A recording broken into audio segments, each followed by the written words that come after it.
mbaw yu may mbaw sa kaw doon sa lapataake ba benn xalaat politicien bu bandu la saña attaqué man sama yéene mooy baa doole bi ma nekkal ko gémmiñam noppam ak bëtam saa su ne may faacee mbébétam dàq mimétisme andi civisme heurte sa conscience ngir nga mën a demee ci bon sens man sama yéene mooy sama rap doon li jëlee baa peuple bi si ñoonu ñàkk tàggat ko ba mu mën a dundee si li mu ñàkk wan ko nu muy jëfee ba benn marchand d'illusion du ko mën a bluffé.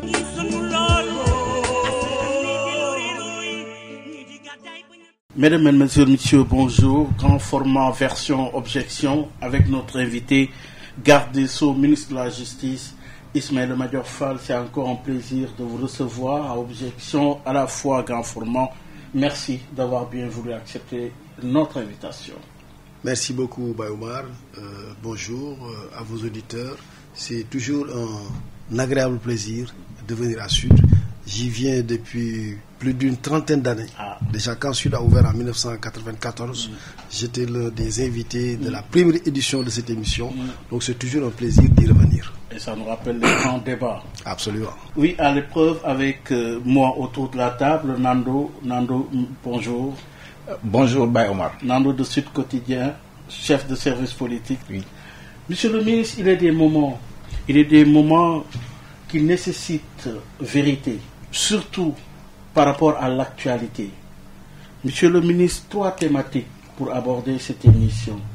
D'abord, nous allons parler de l'actualité avec le dossier politico-judiciaire et ensuite, nous allons parler des réformes, les grandes réformes de la justice et terminer avec justement votre fief Rufisque en perspective de la présidentielle de 2024. Mais monsieur le ministre, nous aimerions savoir entre la casquette d'enseignant-chercheur universitaire et la casquette de politique partisan, laquelle des casquettes arborez-vous aujourd'hui face aux Sénégalais qui nous écoutent? C'est une question très intéressante à laquelle je vais m'employer à répondre. Je dois dire que je suis, moi, professeur de droit. C'est ça mon métier. Je suis professeur de droit et de sciences politiques. J'enseigne le droit et la science politique depuis une trentaine d'années. C'est ça mon métier. C'est ça ma fonction sociale. C'est ça ma profession. C'est ça ma vie. Mais je suis par la suite entré en politique. Je suis par la suite devenu membre d'un gouvernement, ministre, collaborateur d'un président de la République. Parce que j'ai considéré un moment que j'ai fait l'université, j'ai fait ma carrière, toute ma carrière. J'étais assistant, maître de conférence, professeur titulaire, j'ai mon agrégation.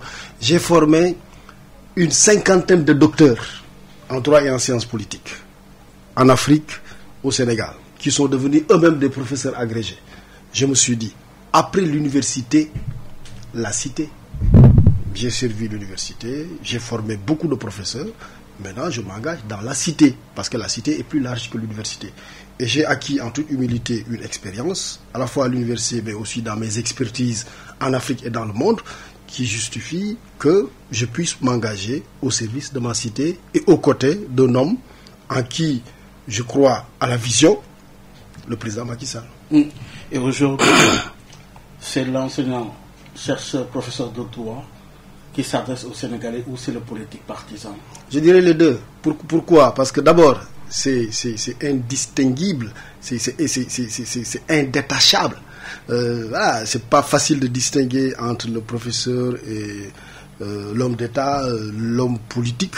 Voilà. Mais j'essaie, dans la mesure du possible, à chaque fois que je me prononce, de bien identifier, de bien préciser l'occurrence d'intervention. Quand je suis à l'université, je préside des jurys de thèse, ou quand je préside le jury du concours d'agrégation, parce que moi je suis le président du jury du concours d'agrégation de droit public du CAMES. Voilà. Alors, quand je le fais en tant qu'universitaire.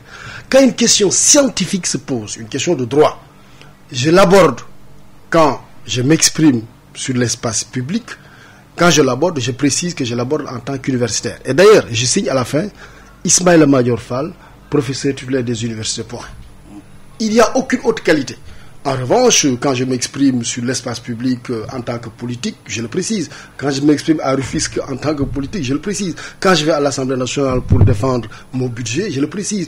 Quand j'interviens sur la place publique pour défendre les politiques publiques du Sénégal, je précise que je le fais en tant que politique, en tant qu'homme d'État. À Rufisque, vous l'avez dit, quand vous vous adressez à vos militants, qui s'adresse? Le ministre. Le politique. Je réponds tout de suite. Mais tout de go. Oui, mais vous êtes en même temps ministre de la Justice et il y a des dossiers pendant, comme le cas, par exemple, qui pourrait être la 3e candidature.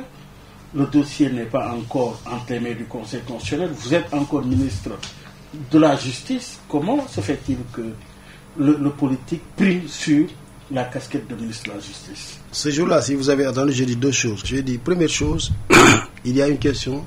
Il y a une dimension juridique dans la question, oui, qui va être judiciaire, oui, parce que si c'est posé éventuellement, le cas échéant, devant le Conseil constitutionnel. J'ai dit, cette dimension juridique, je ne m'y prononce pas. C'est ça que j'ai dit à Rufisque. J'ai dit, le président peut-il faire acte de candidature en 2024? Du point de vue juridique, je ne me prononce pas. J'ai dit, en revanche, en tant que politique, je dis que le président Macky Sall est notre candidat. Et nous allons nous évertuer à faire en sorte que sa candidature soit portée par la base et soit portée par la majorité des Sénégalais. Pour ça, nous allons vendre le maximum de cartes possibles pour prouver qu'il y a une adhésion populaire à sa candidature. C'est ce que j'ai dit. Mais comment se fait... Plan juridique, j'ai dit, je ne me prononce pas. Oui. C'est le Conseil constitutionnel qui se prononcera le moment venu et le cas échéant. Mais j'ai dit, mais du point de vue politique, je me prononce. Je suis là en tant que politique pour animer la base, pour motiver les gens, pour mobiliser. Mais est-ce que ça n'aurait pas été beaucoup plus sage? Parce que ceux qui vous écoutent et qui peut-être siègent au niveau du Conseil constitutionnel connaîtraient votre position. Ma position juridique ou politique? Mais c'est tout comme.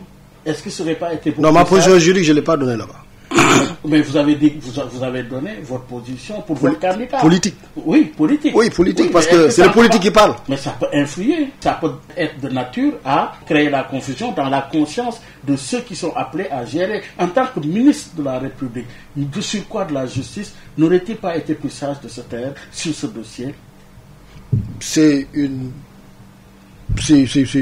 quelque chose que je peux accepter. Parce que moi, je ne suis pas dans la dénégation, dans le déni. Si vous considérez qu'en tant que ministre de la Justice, j'aurais pu garder le silence sur ce point, oui, pourquoi pas. C'est une opinion que je respecte. Mais encore une fois, moi, je distingue bien le juriste, le professeur et l'homme politique. Et quand je suis... Mais surtout le ministre de la Justice. Oui, mais quand j'interviens... Parce que votre fonction en tant que ministre de la Justice, c'est également d'être regardant sur des dossiers judiciaires. Oui, mais je ne suis pas celui qui dit le droit. Je ne suis pas juge. Je ne suis pas procureur. Et au Sénégal, les juges bénéficient de l'indépendance. Je vous donne juste un exemple, parce que vous parlez du Conseil constitutionnel. Oui. Les membres du Conseil constitutionnel sont nommés pour un mandat de 6 ans non renouvelable. Oui. Ils ne peuvent pas être révoqués. Ils ne peuvent pas être changés pendant 6 ans. Mais le président du Conseil constitutionnel est nommé par le président de la République. Pour un mandat de 6 ans non renouvelable. Oui, mais et puis... Non renouvelable. Oui, mais... 6 ans, oui, pendant lesquels on ne peut pas le toucher. Oui. Mais si on vit Bayoumar, vous êtes nommé pour 6 ans. On ne peut pas vous changer. Mais je pense qu'après, l'indépendance dépendra de vous. Parce qu'en tout cas, statutairement, vous avez les moyens de votre indépendance. Statutairement. Si je suis nommé par le président de la République. Oui, bien sûr. Mais attention, pas comme au ministre. Moi, je ne suis pas nommé pour un mandat non révocable. Oui. Moi, je suis nommé, le président va m'enlever demain, après-demain. Oui. Mais raison de plus que on comprend votre posture vis-à-vis de lui. Ben, bien ça sûr. peut se comprendre. Mais parce que c'est une... Parce que pour éviter d'être limogé... Non, pas d'être limogé, mais c'est que quand on s'engage auprès d'un homme qui a une vision, comme le président Macky Sall, c'est la loyauté totale. Ou alors, vous ne vous engagez pas. C'est la posture républicaine qui importe ici. Oui, la posture républicaine n'étant pas incompatible, la loyauté n'étant pas incompatible avec la posture républicaine. Oui, mais monsieur le ministre, quelle est la différence donc finalement entre cette 3e candidature du président Macky Sall et celle de Wade que vous avez combattue en 2011? Non, d'abord, je ne voudrais pas être un héros en 2011 parce que je ne l'étais pas. J'avais écrit un article, fort heureusement, l'article était publié dans Sud. En 2011, j'avais écrit un papier intitulé « De la constitutionnalité de la candidature du président sortant ». Sud. Donc là, on peut sortir tout de suite, vérifier. J'avais mes premières parties de la constitutionnalité apparente de la candidature. deuxième partie, j'avais mis de l'inconstitutionnalité évidente de la candidature. Et à l'époque, j'avais des amis qui étaient dans le pouvoir, ils me disaient, professeur, mais on aime votre premier parti. Je dis, pourquoi? Ils me disent, mais dans votre premier parti, vous défendez la candidature de Wade. Et mes amis qui étaient de l'opposition me disaient, on aime votre deuxième parti. Parce que dans votre deuxième partie, vous montrez que la candidature est d'une inconstitutionnalité évidente. Donc voilà, c'est-à-dire que moi, je ne suis pas souvent dans les postures de combattre. Moi, je ne crois pas. Je ne crois pas que l'universitaire doit se... Vous avez beaucoup plus développé l'anticonstitutionnalité de la candidature de Wade.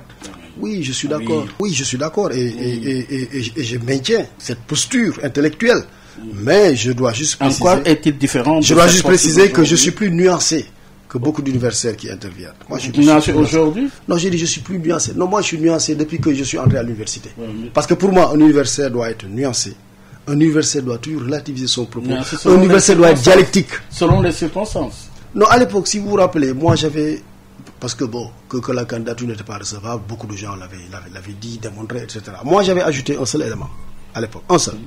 J'avais dit, la déclaration du président de la République, selon laquelle il ne peut être candidat, doit être considérée comme une source de droit et peut lui être opposée. C'était ça mon argument principal. Oui. Et le Conseil constitutionnel m'a répondu, dans sa décision portant proclamation de la liste des candidats, que la parole du président de la République ne peut être considérée comme une source de droit. C'est sur cette base que le Conseil avait...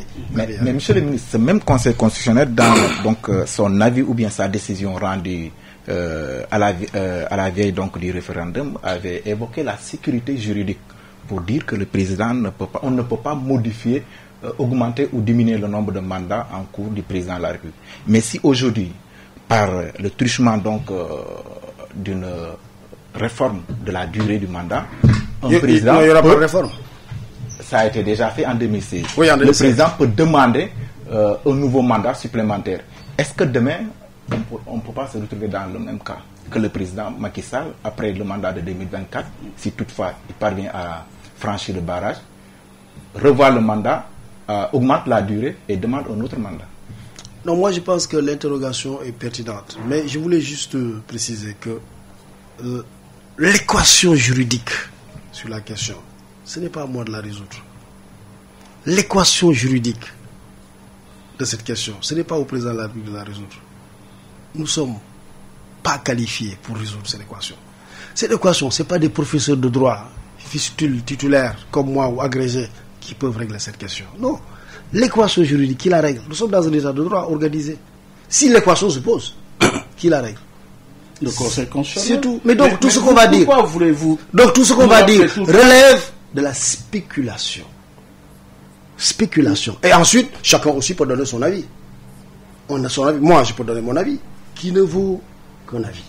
Un autre professeur de droit, un autre juriste, un avocat peut donner son avis. C'est quoi votre avis? Mon avis sur quoi? Sur cette question, la troisième candidature du président Macky Sall. Non, sur la troisième candidature du président Macky Sall, mon avis politique ou mon avis juridique? Qu'est-ce qui vous intéresse? Juridique. Ouais, mon avis politique, c'est que le président non, peut être candidat et doit être candidat. Non, juridique. Mais mon avis, c'est que le Conseil constitutionnel devra procéder à l'interprétation des dispositions de la Constitution dans le sens qu'il l'entend. Pour moi, c'est au Conseil constitutionnel d'y répondre. Alors, pour donc de cette question de la candidature du président de la République, la question elle est attendue.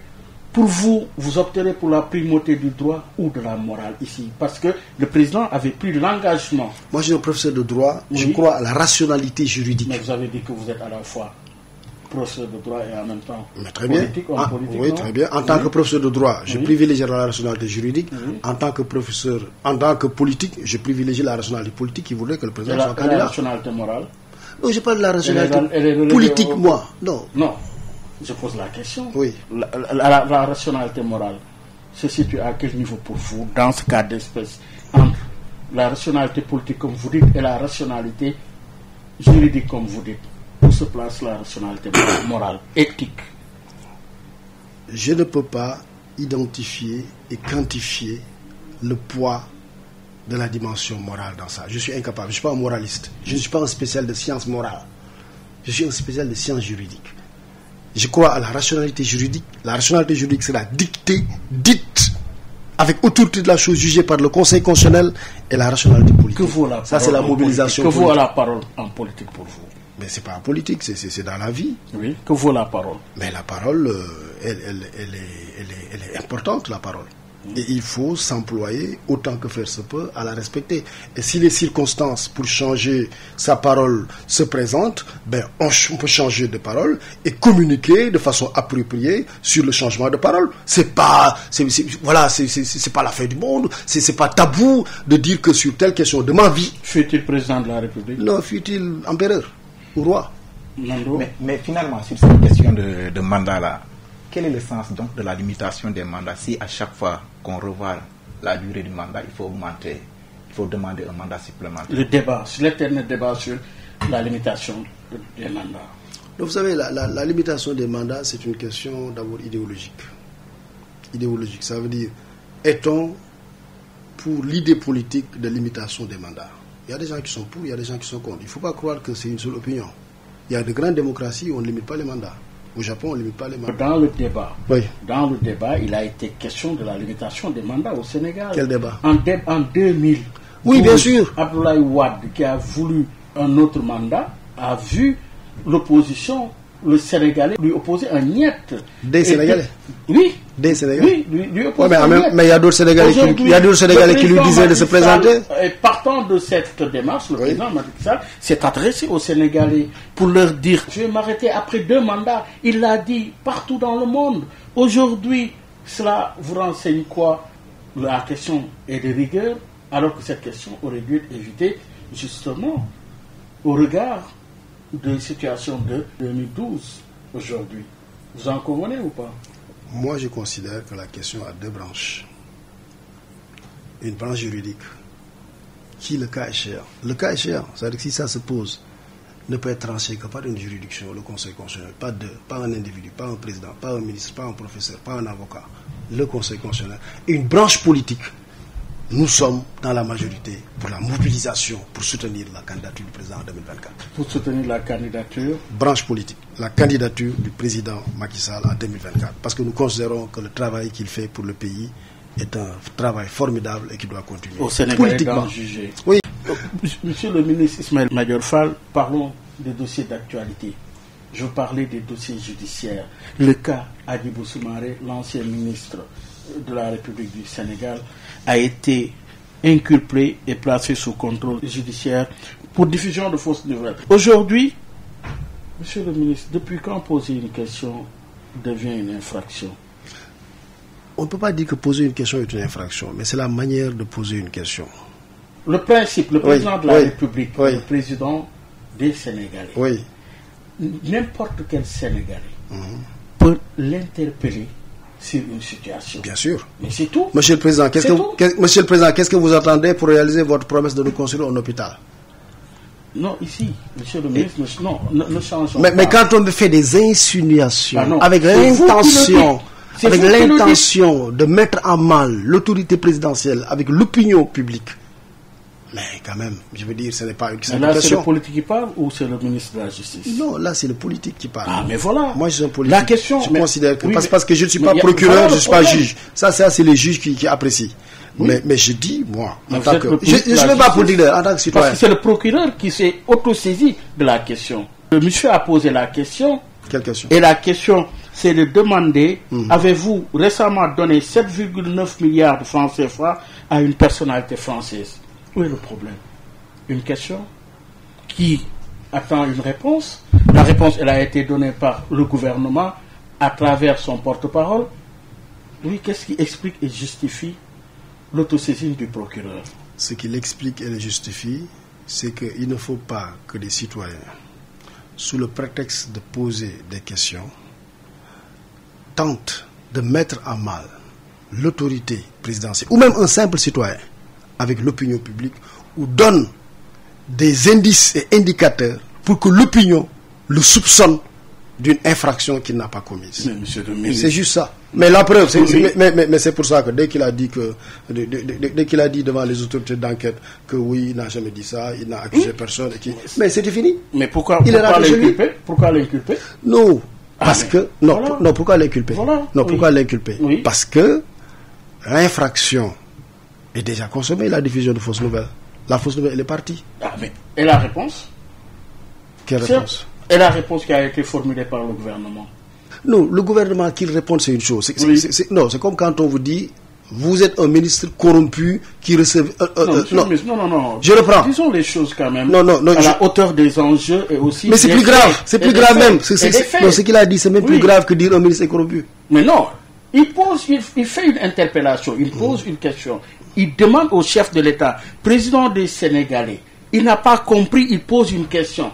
Mais où est le problème ici? Mais très bien, c'est pour ça que justement, il n'est pas retenu dans les liens de la détention, il n'est pas jugé. Mais il a été inculpé. Mais quand on est inculpé... Au nom de quoi? Mais attendez. Au nom de quoi qu'un citoyen n'a plus droit à poser une question à son président de la République? Non, attendez, que vise l'inculpation?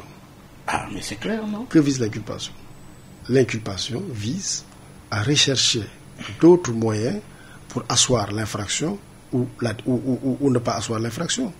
Au bout de l'enquête qui va continuer, si on se rend compte qu'il n'y a rien, mais c'est fini. Mais justement, vous savez qu'il n'y a rien ici.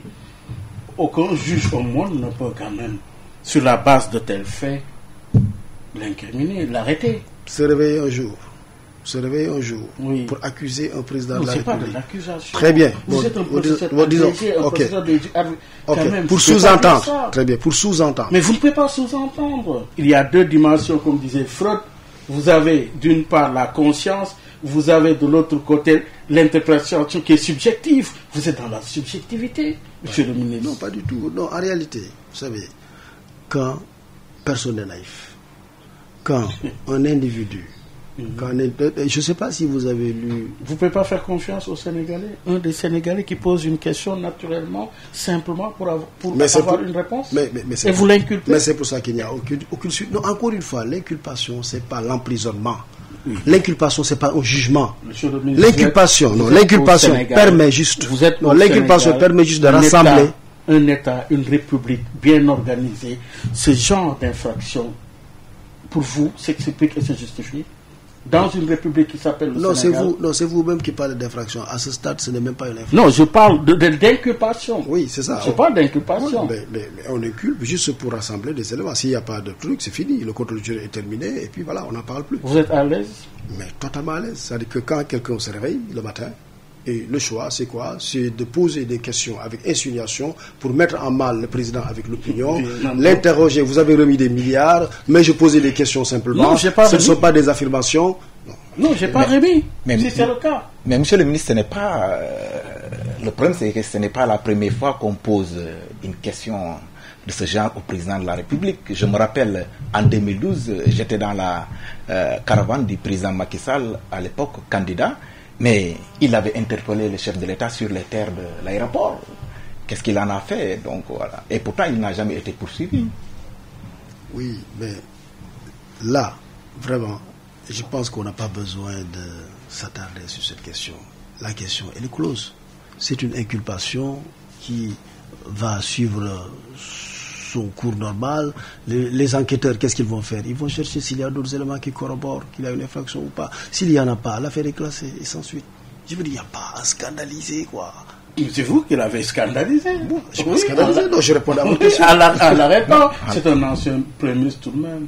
Vous savez, tous les citoyens sont égaux. Oui, mais justement. Ministre de la Justice, président de la République, ancien président, ancien ministre, ancien candidat à la présidentielle, maire, tout le monde est égal devant la loi. La dignité. C'est pas parce qu'on est un ancien premier ministre ou qu'on est candidat à la présidentielle qu'on peut faire ce qu'on veut, qu'on peut dire ce qu'on veut. C'est pas le cas. Tous les citoyens sont égaux devant la loi. D'interprétation, et c'est vous qui l'interprétez de cette façon. Une autre question, c'est justement ce journaliste qui a été arrêté. Je parlais du chroniqueur Pape Ndiaye de Walf, placé sous mandat de dépôt.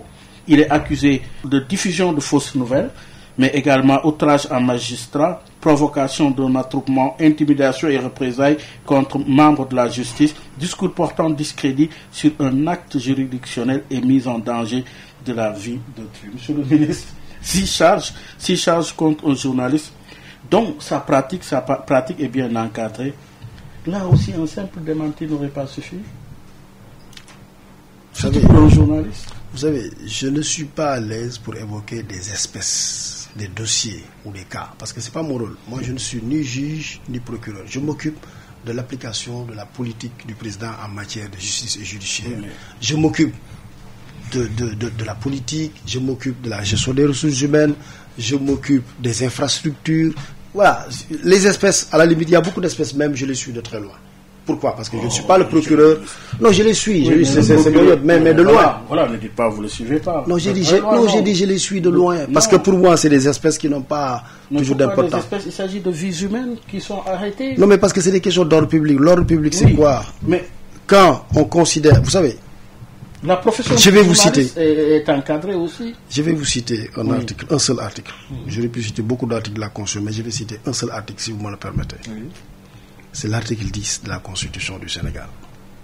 Chacun a le droit d'exprimer et de diffuser librement ses opinions, pourvu que l'exercice de ces droits ne porte atteinte ni à l'honneur, ni à la considération d'autrui, ni ne porte atteinte, ni ne trouble l'ordre public.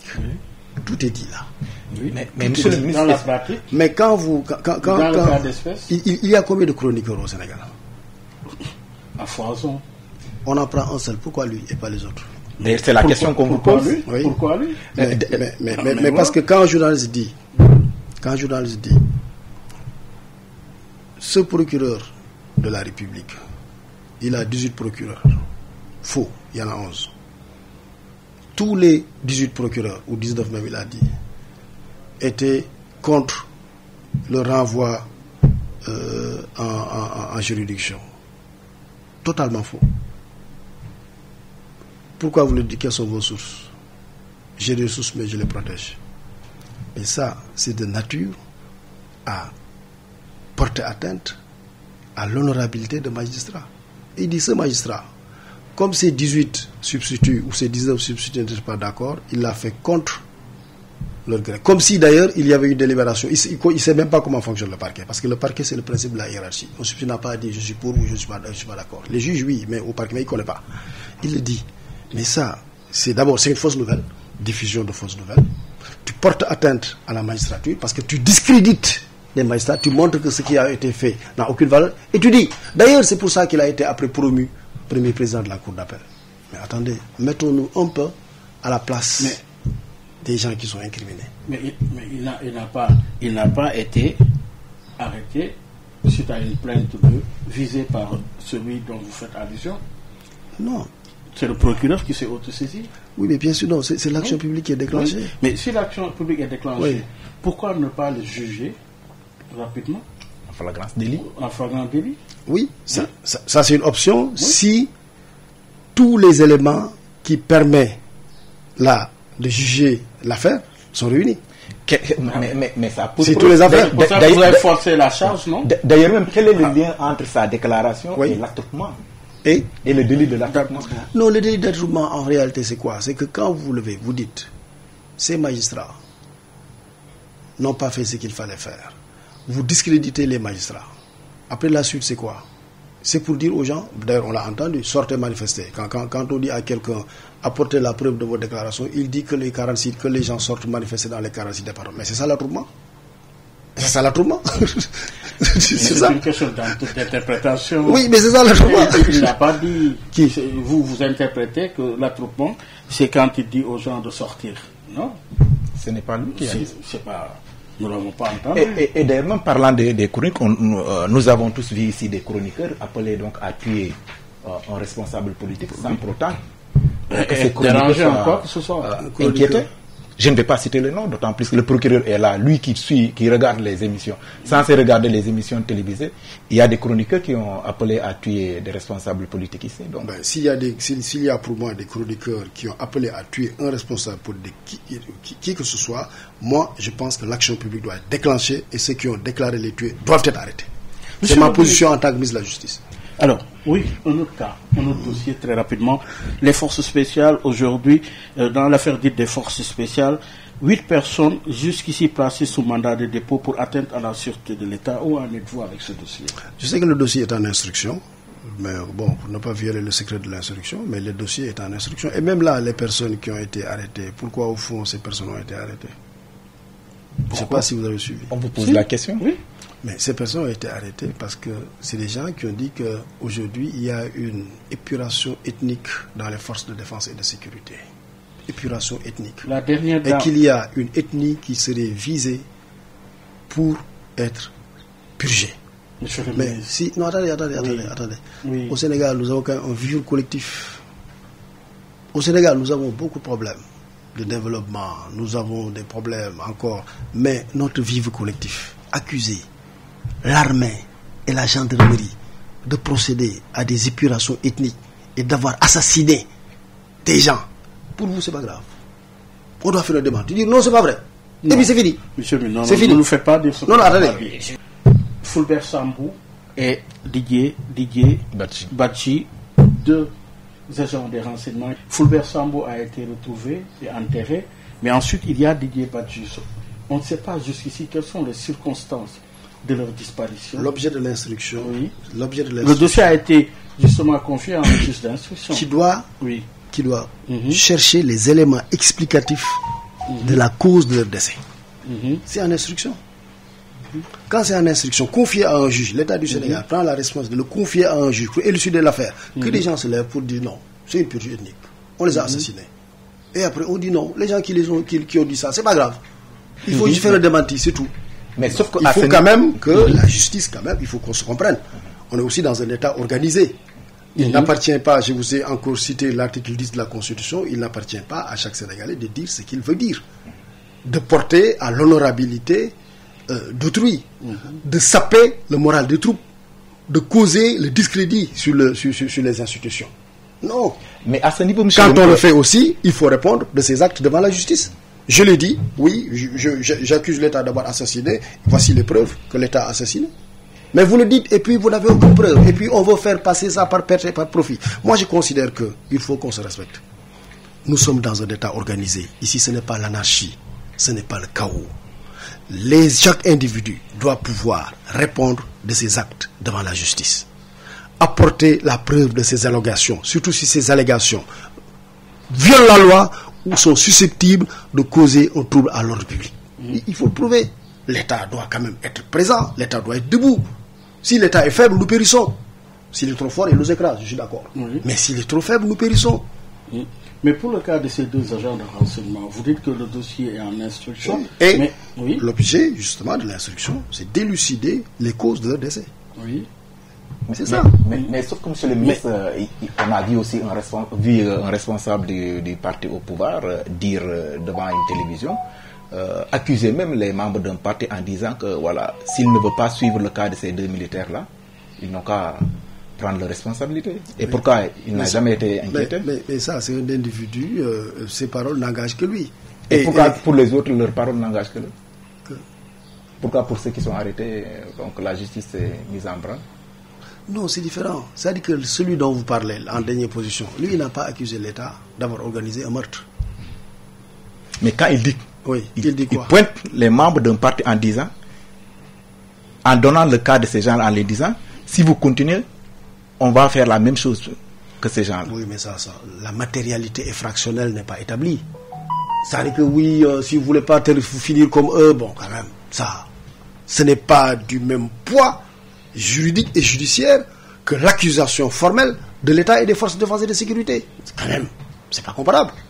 Monsieur le ministre, sur le cas d'Amiga en question, selon justement l'enquête, le 8 juin dernier, elle a reçu de l'argent d'un des membres, elle a mis à un autre membre. La militante de PASTEF s'est empressée de préciser qu'elle ignorait l'utilisation qui sera faite de la somme en question. Justement, de ces entrefaites, elle a été arrêtée. Donc, et depuis, elle est en prison au même titre que les 8 personnes qui ont été justement citées tout à l'heure. Avez-vous l'impression qu'aujourd'hui... Non, pas au même titre, c'est pas le même titre. Oui, je veux dire dans le dossier. Oui. Dans le dossier pour atteinte à la sûreté de l'État. Aujourd'hui, avez-vous l'impression quelque part que la justice s'empresse de traiter ce dossier parce que quand même les longues détentions posent problème, non? Oui, je suis totalement d'accord avec vous. Oui. Bon, les longues détentions, quand même, il y a beaucoup de progrès qui ont été faits. C'est largement insuffisant encore, mais il y en a. Aujourd'hui, on ne peut plus détenir en matière délictuelle une personne pendant plus de 6 mois. Oui. Ce n'est plus possible. Oui. Si c'est en matière délictuelle, au bout de 6 mois, la personne est libérée. Si elle est jugée ou libérée. Donc là, c'est réglé par la loi. Ensuite, aujourd'hui, en matière de longue détention aussi, il y a les bracelets électroniques. Aujourd'hui, tout le monde, on peut utiliser le bracelet électronique. Pourquoi ne pas leur donner les bracelets? Oui, c'est pas exclu. C'est-à-dire que si leurs avocats le demandent, le juge d'instruction lui accepte, il n'y a aucun obstacle. Ah oui? Oui. Donc, il suffit aux avocats de demander. Bien sûr. Oui. Alors, aujourd'hui, on est à une centaine de bracelets électroniques.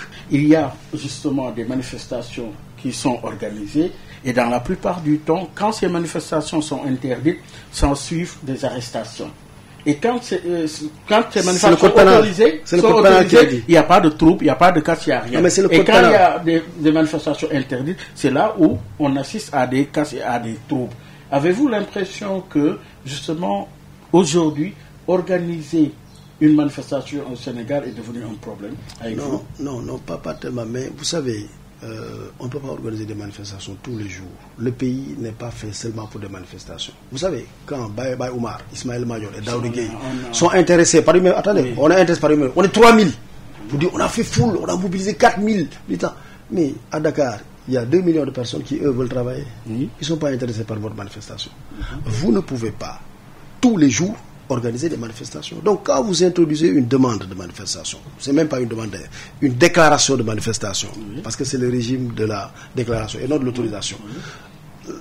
Le préfet considère, est-ce qu'il y a des risques de trouble à l'ordre public? Si le préfet, lui, qui n'est pas Baye Oumar, parce que ce n'est pas son métier, Baye Oumar est dans son fauteuil de DG. Moi, je suis là-bas, je ne sais pas ce qui se passe. C'est le préfet qui est responsable du maintien de l'ordre, qui considère qu'il y a des risques de trouble à l'ordre public, qui interdit la manifestation. Mais qu'est-ce que vous faites? Mais vous contestez devant la Cour suprême. Aujourd'hui, il y a même la procédure de référé qui est possible, pour que dans les heures qu'on vous autorise. Mais c'est tout. Mais si vous faites votre référé, le préfet dit non, la Cour suprême dit non, vous dites, le préfet a dit non, la Cour suprême a dit non, mais moi je vais faire la manifestation. Attendez. Du point de vue pénal, c'est participation à une manifestation interdite et illégale. Ensuite, il s'ensuit des trucs. Vous cassez des boutiques. C'est dégradation de biens publics. Ou bien vous voulez qu'on laisse tomber le code pénal? On laisse tomber. On dit non, c'est pas la manifestation. Non, justement, je disais, non, c'est pas vous qui autorisez ou moi. J'ai dit, si celui qui autorise considère que les conditions ne sont pas réunies pour qu'il y ait une autorisation, que cette décision, qui n'est pas définitive, qui est contestée. Non, moi je ne sais pas, parce que moi je ne gère pas l'ordre public. Monsieur le ministre, une manifestation. Mais attendez, que soit contesté devant la Cour suprême, qui dit le préfet a tort, allez-y, vous le faites. Ou le préfet a raison. Vous dites non, moi c'est pas mon problème, le préfet et la Cour suprême, j'ai fait ce que je veux. Oui, parce que et après on n'applique pas la loi. Attendez. Vous avez cité la loi, que c'est une simple déclaration. Oui. Vous l'avez dit. Mais très bien. Donc il n'y a pas de problème. Non, attendez. Non, mais on organise. Il n'y a pas de casse, il n'y a rien. Mais on organise. Quand une personne se lève et veut organiser une manifestation, Bayouma, vous êtes en train de vous substituer à l'autorité préfectorale. Non, je dis encore une fois. Comme fois. si, à partir de votre bureau de Sud FM, vous avez tous les éléments qui vous permettent d'apprécier l'ordre public. Je sais que la question, elle est gênante. Non, elle est gênante pour vous, mais quand même, les Sénégalais veulent manifester, c'est leur droit. Mais ils manifestent, c'est la Constitution même. Il n'y a pas de problème. C'est la Constitution qui leur doit. Laissez-les se manifester parce que. Mais les gens manifestent, Bayouma. Le leur permet. Mais tous les jours, on manifeste. Vous savez. Mais pourquoi vous savez, les statistiques de manifestations montrent que c'est moins de 1% des manifestations qui sont interdites. Non, je parle des manifestations politiques. Même politiques. Oui, mais tous les jours, on manifeste. Vous avez vu. Le 14, il a annoncé un méga meeting. Oui, il appartient à l'autorité préfectorale de voir si les éléments, toutes les conditions, sont réunies pour que la marche ou la manifestation plutôt soit autorisée. Mais si le préfet considère qu'il y a des risques de troubles à l'ordre public, le préfet ne va pas. Et ensuite, attention. C'est facile. Mais si attention. Mais on attaque l'acte du préfet. Mais on attaque l'acte du préfet devant la Cour suprême par un référé. Vous savez, Bayoumar, un état de droit, c'est des procédures. Il faut respecter les procédures. Les procédures, c'est pour nous protéger. Il ne faut pas croire que c'est pour réprimer. Le respecter, c'est de part et d'autre. Et la loi dit ici, oui, déposer une déclaration. Il manque juste un mot à votre phrase. C'est quoi? Tout le monde doit respecter les procédures sous l'autorité et l'habitat du juge. Mais faudrait-il que ce soit juste? Oui, bien sûr. Voilà, faudrait-il que ce soit juste? Le juge, il est juste, c'est le ministère de la Justice. C'est vous qui le dites. Vous suspectez le juge? Moi? Oui. Quand la décision n'est pas juste, qu'on soit juge. Non, j'ai dit a priori, est-ce que vous suspectez le juge? La justice, comme disait professeur Matar Diouf, la justice est ce qu'elle est. Quand une décision est juste, ça va de soi qu'on l'accepte. quand elle n'est pas juste, nous avons l'obligation de la dénoncer. Oui, mais vous savez, c'est très relatif aussi, hein, la justice. Je pense parce qu'une décision de justice contente toujours certains et mécontente d'autres. Je ne parle pas de décision de justice. Là, c'est le préfet. Nous sommes au niveau préfectoral. Non, le niveau préfectoral, c'est un acte provisoire. Non, le niveau préfet, c'est un acte provisoire. Oui. L'acte définitif, quand le préfet dit c'est pas possible, c'est pas définitif. Oui. C'est le juge. Oui. On l'attaque devant le juge. Le dernier mot revient au juge. Oui. C'est ça, pas au préfet. Le dernier mot revient au juge dans un état de droit. Alors, un procès qui oppose le leader Ousmane Sonko au ministre Mame Mbaye Niang. Est-ce que vous pouvez garantir que la main de l'exécutif n'est pas trempée dans ce procès? Combien de parce que combien de l'opposant est un combien de candidat journalistes déclaré à la présidentielle de 2024. Combien de journalistes ont été condamnés au Sénégal pour diffamation? Combien de journaux au Sénégal ont été condamnés pour diffamation? Parfois même y compris les directeurs de publication qui n'étaient même pas au courant de la publication de l'article. Oui. Mais c'est le droit. Oui. Mais pourquoi vous dites l'exécutif donc? Non, pourquoi dans les autres affaires vous n'avez pas soupçonné l'exécutif? Pourquoi l'exécutif devrait être ça? On m'a diffamé. Candidat déclaré à la présidentielle de 2024. Mais c'est son droit. Mais attendez. Est-ce qu'un candidat à la présidentielle doit diffamer les gens impunément? Je suis candidat, je diffame. Non. Et personne ne peut m'attaquer. Mais attendez. Oui. Il n'y a pas encore décision de justice. Mais bien sûr, il n'y a même pas de...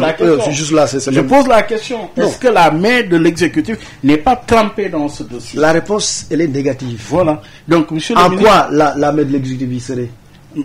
C'est quelqu'un qui diffame, qui porte plainte, mais l'exécutif n'y est pour rien. C'est des prophéties privées. Qui a porté plainte. Vous savez... Ministre de la République. Mais en tant que personne. Oui. Mais attendez. Très proche aussi. Mais attendez. Oui. Vous semblez refuser deux droits. Non, je ne refuse pas encore une fois. Je ne l'ai pas dit. Ne me faites pas dire ce que je n'ai pas dit. Donc vous avez raison. Je pose la question. Mais donc, il n'y a pas de problème. Je pose juste la question. Alors, oui, et parce que justement, il y a c'est aussi une question. Monsieur le ministre, oui, parce que quand même, il y a une nécessité de poser la question. Un ministre de la Justice incarne aussi la vérité, mais surtout l'impartialité aujourd'hui. Monsieur le ministre, la question vous est posée. L'impartialité que devrait revêtir un ministre de la Justice, qu'en est-il réellement? J'essaie de rester impartial. J'essaie de ne pas influencer les décisions ou les procédures judiciaires qui sont en cours. Surtout que vous savez la particularité des affaires qui sont évoquées. Et affaires auxquelles les gens veulent réduire la justice. Au Sénégal, il y a des gens qui veulent faire croire que la justice, c'est deux affaires. Voilà. C'est l'affaire Mame Mbaye Niang, c'est l'affaire du viol. La justice, c'est beaucoup plus que ça, Baye Omar. La justice, c'est la justice commerciale, c'est la justice civile, c'est la justice familiale, c'est la justice sociale. La justice, c'est tous les jours des dossiers, des procédures dans lesquels l'État est condamné. Mais on veut réduire toute la problématique de la justice à deux cas, deux affaires, deux. Ce n'est pas le cas. Et donc, moi, je garde toute la distance et l'impartialité en tant que ministre de la Justice. Et je dois vous dire que je suis d'autant plus à l'aise pour le faire que dans ces affaires, c'est des affaires privées. Vous savez, si l'État était parti, par exemple, détournement de deniers publics, enrichissement illicite, là même, l'État, le procureur, on surveille les procédures. Mais là, c'est privé. C'est Mame Mbaye Niang contre un opposant. Mais c'est privé. L'État n'a rien à voir dans ça. Et au moment où il diffamait, où il était censé diffamer, parce qu'il n'est pas établi aussi qu'il n'y a pas pour l'instant de diffamation. Mais l'État n'était pas là.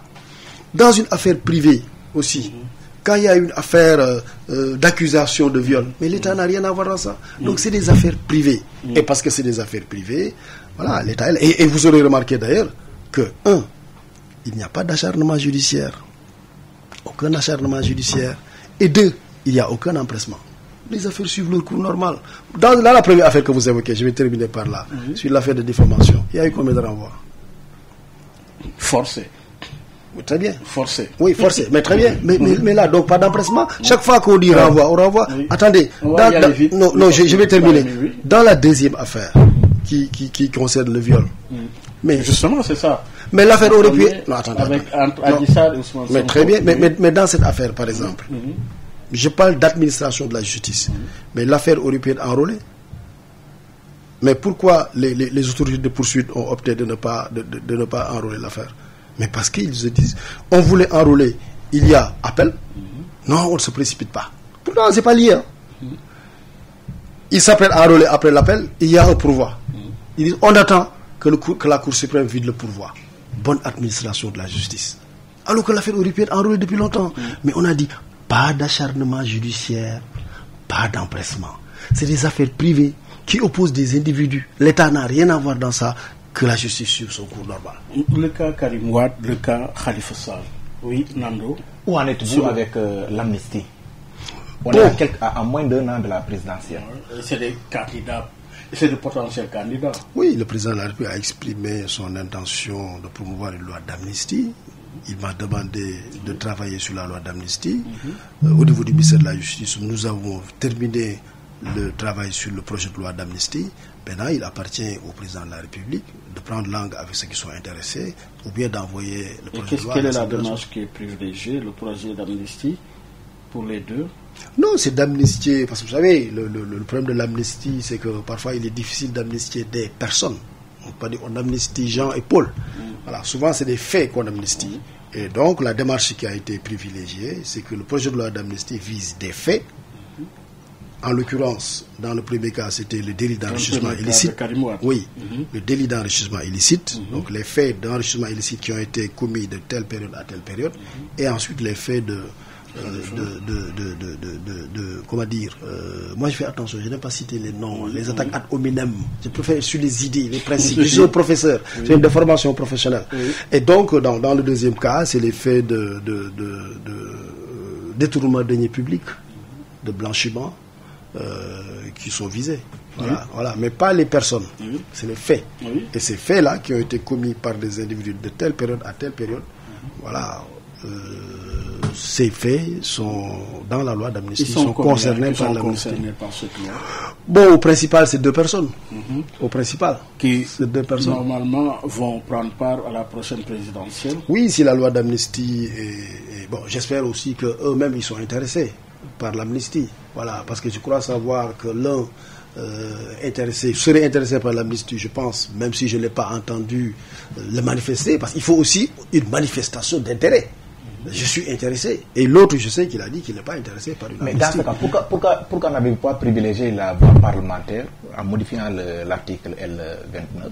Comme ça, voilà, tout le monde allait recouvrer son droit d'éligibilité et ça passe. Non, le L29, attention, si vous voulez le faire, vous allez dire que désormais, tous les individus qui avaient commis ces infractions et qui n'étaient plus sur la liste électorale peuvent l'intégrer. Mais auparavant, ça n'existait pas. C'est vous qui l'avez introduit. Non, c'est depuis 1992 le code électoral consensuel. L29. Mais le candidat électeur, c'est vous. Non, le candidat... Non. Pour être éligible, il faut être électeur.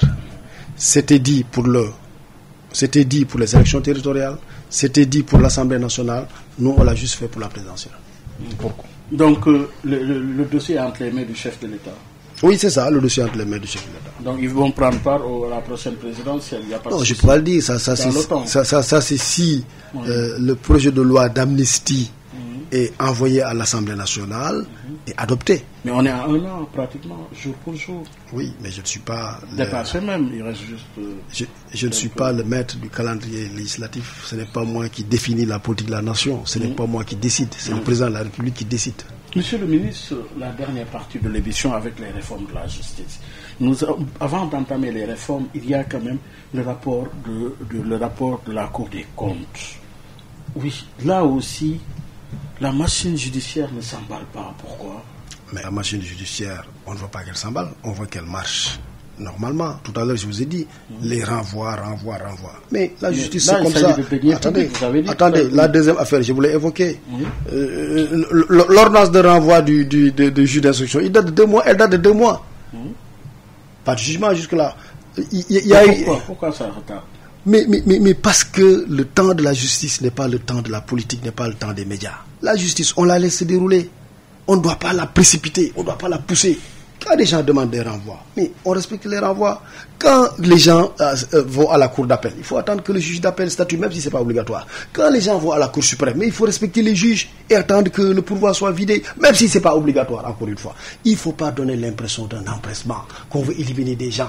Et même chose pour la Cour des comptes. Parce que si vous avez bien suivi, dès que le rapport de la Cour des comptes a été envoyé au ministre de la Justice, parce qu'il est prévu que le président de la Cour des comptes saisisse le ministre de la Justice. C'est ça. Ce qui a été fait. Ce qui a été fait. Oui. Mais dès que ça a été fait, le surlendemain, j'ai donné le rapport au procureur général pour lui dire il faut tout de suite lancer les enquêtes. Les enquêtes ont été lancées. Elles ont été confiées à la DIG. La DIG a procédé à l'audition des intéressés et a recueilli tous les éléments susceptibles d'éclairer le parquet. Et ces éléments, aujourd'hui, sont envoyés au parquet. La moitié du travail est faite, l'autre partie sera bientôt bouclée, et après, il appartiendra au parquet de voir les suites judiciaires appropriées. Je ne peux pas rentrer, évidemment, dans les détails, n'étant ni procureur, Nando, ni auteur de poursuite. Pour entamer la dernière partie de l'émission, notamment sur les réformes, Monsieur le ministre, des réformes qui sont très, très, très attendues. Oui, on a effleuré tout à l'heure les longues détentions. Qu'est-ce qui est en train d'être fait? Après les longues détentions, il y a le surpeuplement carcéral.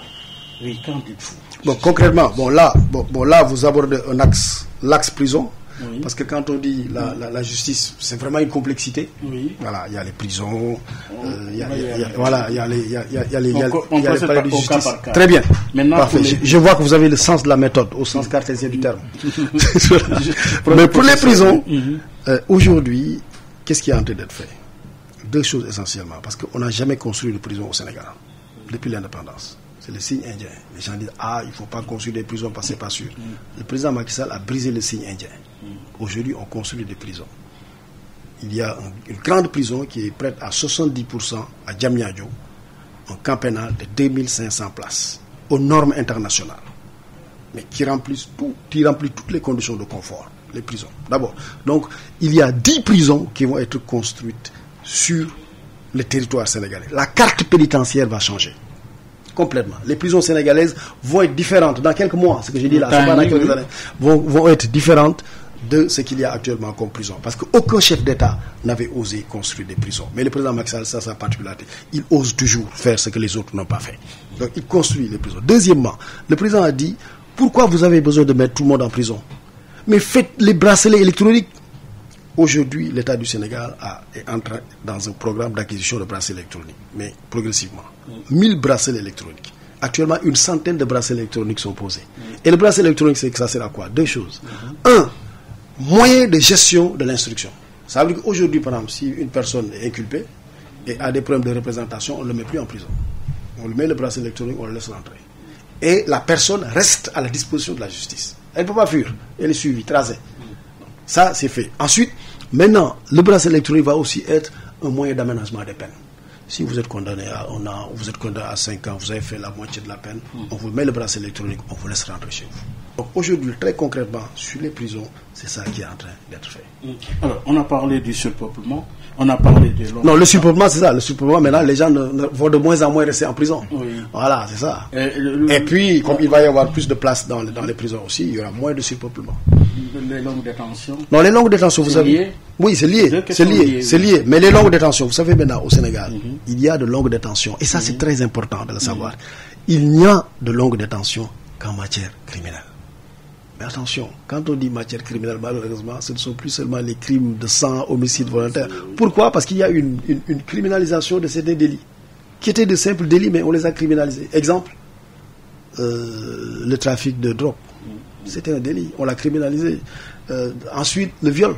Le viol, ce n'était pas criminalisé. Mais voilà, le viol aussi a été criminalisé. Et lorsque l'infraction est qualifiée de criminelle, vous avez l'obligation de saisir un juge d'instruction, d'ouvrir une information judiciaire et de mettre dans certains cas la personne sous mandat de dépôt. Et tant que tous les éléments attestant la matérialité de l'infraction ou permettant à l'affaire d'être en état de juger, vous ne pouvez pas clôturer. Mais aujourd'hui, parce qu'en tant que défenseur des droits humains, les longues détentions... Il y a un projet de loi. Il y a un projet de loi aujourd'hui. Oui. En matière délictuelle, la détention est maintenant encadrée sur 6 mois. 6 mois, si vous dites à quelqu'un diffamation, vous ne pouvez pas le garder plus de 6 mois. Vous le jugez ou vous le laissez. Même un jour de prison, c'est trop. Oui, mais il y en a qui ont fait 7 ans, 5 ans. Et ensuite, maintenant, aujourd'hui, le projet de loi qu'on va adopter, c'est que la détention va être encadrée en matière criminelle. Ça, même en matière criminelle, maintenant, ça va faire 1 an. 1 an. Maximum. En matière criminelle. 6 mois en matière délictuelle. Mais les 6 mois, c'est déjà depuis 2000. Bien sûr. Voilà. Donc, voilà, là aussi, il y a une volonté de la part du président, vraiment, de réformer la justice. Mais le plus important aujourd'hui, c'est la carte judiciaire du Sénégal qui est en train d'être changée. Avec le PROMIJ, le programme de modernisation des infrastructures judiciaires. Le justiciable de la justice. Oui, il y a ça, mais il y a aussi que la justice soit rendue dans des bâtiments dignes de la justice. Parce qu'on avait des palais de justice qui étaient parfois vieux, fatigués. Il y a des localités même où il n'y a pas de tribunal. Le tribunal est dans la mairie ou dans le conseil départemental. Et aujourd'hui, le président a arrêté un programme de modernisation des infrastructures judiciaires avec la construction de 69 infrastructures judiciaires, y compris les prisons. Donc, palais de justice, prisons et infrastructures pour les enfants. Les enfants qui ont été confiés par la loi aux juges. Aujourd'hui, et le lot 1... On n'en parle pas souvent. Le lot, je suis d'accord avec vous, il n'y a pas assez de... Oui. Mais aujourd'hui, le lot 1 va être livré dans quelques mois, avant décembre. Oui. Le lot 1 de ces infrastructures judiciaires. Mais donc la carte judiciaire du Sénégal va complètement changer. Mais, monsieur le ministre, le président de la République, président du Conseil supérieur de la magistrature, oui, la demande a été formulée par l'UMS. Où en êtes-vous avec cette requête? Vous savez, vous prenez le Conseil supérieur de la magistrature. Oui. On est à peu près 15. Il y a 2 qui sont... Dans le cadre des réformes. Non, là, actuellement. Oui. Là. Oui. 15. Oui. Il y a 2 qui ne sont pas magistrats. Le président de la République et le ministre de la Justice. Oui. Tous les autres sont magistrats. Tous les autres. Les 13 sont magistrats. Ça ne pose pas de problème. Non, je sais pas. Cette demande du retrait du président de la République, non, de la présidence. Non, j'essaie d'expliquer parce que c'est une rationnelle. Deuxièmement, quand le Conseil supérieur de la magistrature se réunit en matière disciplinaire, le président et le ministre de la Justice sont exclus. Un juge est accusé d'indélicatesse, etc., etc. On le juge. C'est pour le siège, le premier président de la Cour suprême qui préside. Pour le parquet, c'est le procureur général près de la Cour suprême qui préside. Nous, on n'a rien à voir dans ça. Autrement dit, sanctionner les magistrats. Le président ne le fait pas, le ministre de la Justice ne peut pas le faire. C'est les magistrats eux-mêmes qui le font. Donc, pour vous, l'option du retrait ne se justifie pas? Oui. Et puis, c'est quoi une réunion qui se passe? Bon, statutairement, c'est 2 fois par année. Mais dans la pratique, même, parfois, on le fait 1 fois par année. En quoi ça gêne? Et avec des décisions importantes. Comme par exemple la nomination de l'ancien procureur à la Cour d'appel de Dakar, tout en sachant qu'il a été récusé par l'opposition, notamment Ousmane Sonko. Et récusé? Vous avez vu l'acte de récusation? Public. Il l'a dit lors de ses sorties de la conférence de presse. Oui. Et aujourd'hui, vous le nommez à la tête de la Cour d'appel de Dakar. Il est censé donc, en cas d'appel, trancher et aussi trancher les prochains résultats de la présidentielle. Cela ne pose pas de problème. Non, il vient pour un magistrat qui est... Il vient de la Cour d'appel. Avant d'être procureur il y a 2 ans, vous savez, il était où? Président de la chambre d'accusation de la Cour d'appel. Oui. Il vient de la Cour d'appel. Oui, mais là, il retourne à la Cour d'appel. Oui.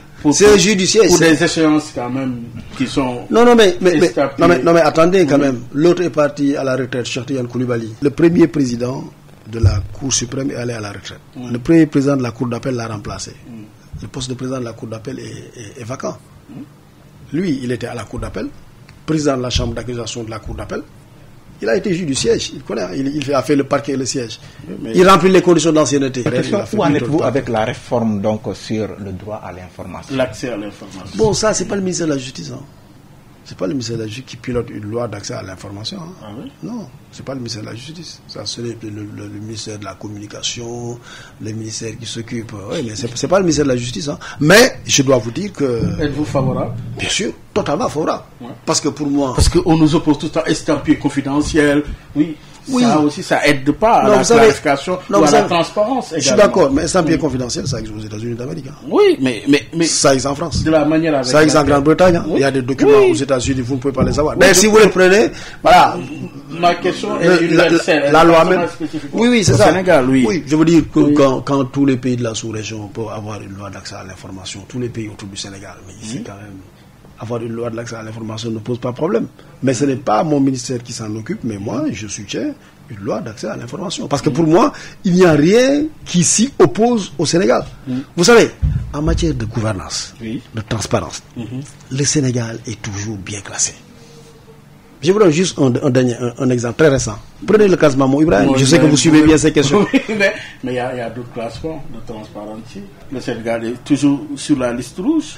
Oui, oui, ça n'évolue pas. Non, je suis d'accord. Oui. Là, si vous le dites. Mais moi, je vous parle d'autres classements où le Sénégal fait toujours partie du top 5 ou du top 10. Mais comme il y en a d'autres aussi. Bien sûr. Monsieur le je ministre, le reconnais. Oui, justement, une question, c'est par rapport justement à la demande de l'installation d'un parquet financier. Oui, c'est en discussion. Il y a un projet de loi qui est très bien avancé, très bien avancé. Parce que, à l'instar d'autres pays, surtout développés, quand même, ça aide à gérer au mieux ces genres de questions, non? Totalement d'accord avec vous. Mais le projet de loi est prêt. Bon, maintenant, il se pose juste une question. Est-ce qu'il faut que cette loi abroge et remplace la loi sur la CRI? Parce qu'il y a quand même une loi sur la CRI. C'est la discussion qui est en train d'être faite et les arbitrages vont être faits parce que le projet de loi est ficelé, mais il appartiendra par la suite au président d'apprécier l'opportunité de faire passer ce projet de loi à l'Assemblée. De manière globale, les réformes de la justice aujourd'hui, est-ce que vous pouvez nous faire un bilan à mi-parcours? Oui, bon. Son succès. Ce que je veux dire, c'est par un mot même, un seul mot. Oui. Le président de la République, il nous a donné une seule instruction. Il a dit il faut moderniser la justice. Et quand il dit moderniser la justice, ça signifie quoi? Il dit il faut digitaliser les procédures. Oui.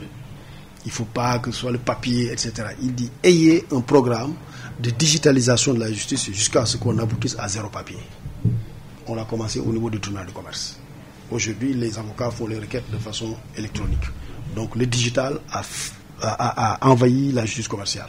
Aujourd'hui, on est en train de faire un programme de digitalisation de l'état civil. Si moi, citoyen sénégalais, je suis en Italie, j'ai besoin de mon casier judiciaire, je clique, je mets mes données et on m'imprime la casier judiciaire. Donc le président a dit, digitalisation des procédures, le e-justice. 2, le président dit, il faut moderniser les infrastructures. On ne veut plus de vieux palais de justice, des tribunaux, etc. qui vont dans ce ruine. Non. D'où le programme de construction d'infrastructures judiciaires. 69 infrastructures judiciaires, dont une dizaine de prisons, une dizaine d'établissements consacrés à l'enfance surveillée, à l'éducation surveillée, et une cinquantaine de nouveaux palais de justice, mais vraiment qui répondent aux normes. Il dit moderniser la justice, c'est aussi réduire les cas d'emprisonnement. Faites en sorte que les gens répondent toujours de leurs fautes, mais qu'ils n'aillent pas forcément en prison. D'où les bracelets électroniques. On a lancé les bracelets. Bon, malheureusement, c'est un peu lent parce que là, on est à une centaine de bracelets. On voudrait... Et maintenant, c'est un indicateur de performance. J'ai dit au procureur, vous serez aussi évalué et noté par rapport au nombre de bracelets électroniques que vous allez placer. Pour les exhorter. Mais il faut aussi que les avocats nous aident. Il faut que les avocats le plaident pour le demander. Il faut aussi que les gens comprennent que le bracelet électronique n'a rien d'infamant. On peut mettre le bracelet, aller chez soi et que ça ne gêne en rien. Donc c'est ça la modernisation de la justice aujourd'hui. Le président dit, ne soyez pas dans les discours, ne soyez pas dans les mots, dans les proclamations de principe, soyez très concrets et que les citoyens vivent au quotidien la modernisation de la justice. Alors, où en êtes-vous avec Rufisque, politiquement parlant? Non, Rufisque, vous savez... Oui. Les locales, ça n'a pas marché. Oui. Législatif, ça n'a pas marché. Je suis d'accord. Vous êtes le ministre qui va vous occuper de 2 présidentielles, 2019 et 2024, supplétaire du vote.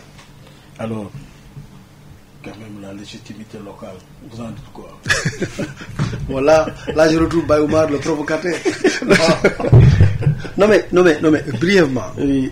Au local, à Rufisque, qu'est-ce qui s'est passé? Nous avons 30 000 voix. Et vous avez perdu? Oui, non, je parle de... Non, j'ai perdu, ça c'est le constat. Oui. Mais on ne peut pas s'arrêter sur le constat. Non, mais justement, après, il y a l'explication du constat. On a preuve de temps. Non, justement, je vais vite. Oui. Nous, on a 30 000 voix. Celui qui a gagné a 10 500. Mais on était divisés. 30 000 voix, on a. 30 000. Celui qui a gagné a 10 500 voix. Moi, j'ai 10 000 voix. 9 811. Celui qui a gagné m'a devancé de 500 voix. 500. Parce que c'est le Raougadou. Il a gagné. Mais nous avons, nous, réuni 30 000 voix à la majorité. 30 000, il a 10 500, il a gagné. Moi, j'ai 10 000. Par réel politique. Ouais. Donc, je suis d'accord, on a perdu, mais on est majoritaire. On a perdu, mais on est majoritaire. Vous avez encore perdu. Législative, je suis d'accord, parce que entre-temps, on n'a pas eu le temps, c'est 3 mois. On n'a pas eu le temps de reconstituer la famille, de recoller les morceaux, de se remobiliser et d'aller dans le sens de l'unité. Aujourd'hui, nous avons fait le bilan des locales et des législatives. Nous avons compris que nous avons perdu, pas parce que nous sommes minoritaires. Nous avons compris que nous avons perdu parce qu'on était divisés. Et aujourd'hui, on veut enrayer les germes de la division et retrouver l'unité et gagner, Inch'Allah, la présidentielle en 2024 pour élire le président Macky Sall. Ah oui, c'est cela avec le président Macky Sall. C'est notre candidat. Oui. C'est notre candidat, je dis. Oui. Alors, oui. Un an après, donc, quel bilan tirez-vous donc de l'exercice des autorités locales? Non, il va y mettre de la poussière, non? Non, pas du tout. Je crois qu'ils sont dans l'apprentissage. Ils sont dans l'apprentissage. Bon, souvent, ils n'ont pas d'expérience dans la gestion des affaires locales. Dans certaines localités, ils viennent d'arriver. Bon, c'est normal qu'on leur laisse apprendre la gestion locale, qui n'est pas facile. Mais bon, les collectivités locales qui sont gérées par la majorité sont mieux gérées. Pas parce que les gens sont plus compétents, mais parce qu'ils sont plus expérimentés. Souhaitez-leur bonne chance. Bonne chance. Bon démocrate. Oui, très bonne chance. Rendez-vous? Rendez-vous, quel rendez-vous? Parce que moi, je suis un habitué du Sud, donc si vous dites rendez-vous... La prochaine élection 2024. 2024? Oui, avec le triomphe du président Macky Sall. Oui, on a parlé des révisions des listes électorales. Est-ce que un mois, c'est pas court pour les révisions? C'est suffisant, un mois. Voilà. Maintenant, dans l'absolu, c'est jamais suffisant. C'est jamais suffisant. Plus on a de temps, mieux c'est. Mais après, il faut quand même tenir compte du fait que le calendrier électoral, c'est des délais incompressibles. Parce que après la révision, qu'est-ce qui va se passer? On va ouvrir une période de publication. Après, qu'est-ce qui se passe? On ouvre une période de contentieux. Après le contentieux, c'est quoi? On ouvre le parrainage. Après le parrainage, c'est quoi? C'est les candidatures. Donc, il y a des délais qui sont incompressibles. Et si vous faussez un délai, ça se répercute sur l'ensemble. Et susceptible même de conduire ce qui n'a jamais été fait et ce qui ne peut être envisagé dans notre pays, le report d'une présidentielle. Ismaël Madior Fall, merci. C'est moi qui vous remercie. Ça a été un plaisir. Partager, on a voulu justement évoquer toutes les questions, des questions liées à l'actualité, des questions également liées aux réformes qui sont envisagées, mais également votre fief politique Rufisque pour justement faire le tour et nous assurer que ces questions ont été expliquées, analysées au profit des Sénégalais. C'est aussi un plaisir pour moi de retrouver Sud. Moi, je suis un habitué de Sud. Je connais aussi bien Sud, le journal que la radio. J'ai beaucoup participé à Sud, les émissions. Oui, c'est vrai, je me suis un peu éloigné. Et je retrouve en tout cas l'intervieweur critique. L'intervieweur critique que vous êtes, c'est tonique. C'est intéressant, mais surtout, j'ai apprécié aussi le format qui a consisté à l'élargir à Sud Quotidien avec Nando. C'est vraiment, ça a été vraiment un grand plaisir. Merci beaucoup, monsieur le ministre. En tout cas, ça a été un plaisir. Et certainement d'autres suivront pour encore une fois clarifier, préciser, expliquer aux Sénégalais votre mission surtout régalienne. Absolument. Mesdames et messieurs, merci de nous avoir suivis. Rendez-vous dimanche prochain avec un autre invité. Excellente écoute sur la 98.5 et un grand bravo à l'équipe digitale à la tête Alioune Badara Socé Abdoulaye. Au revoir. mbow yu may mbow sa kaw doon sa lapataake ba benn xalaat politicien bu bandu la saña attaqué man sama yéene mooy baa doole bi ma nekkal ko gémmiñam noppam ak bëtam saa su ne may faacee mbébétam dàq mimétisme andi civisme heurte sa conscience ngir nga mën a demee ci bon sens man sama yéene mooy sama rap doon li jëlee baa peuple bi si ñoonu ñàkk tàggat ko ba mu mën a dundee si li mu ñàkk wan ko nu muy jëfee ba benn marchand d'illusion du ko mën a bluffé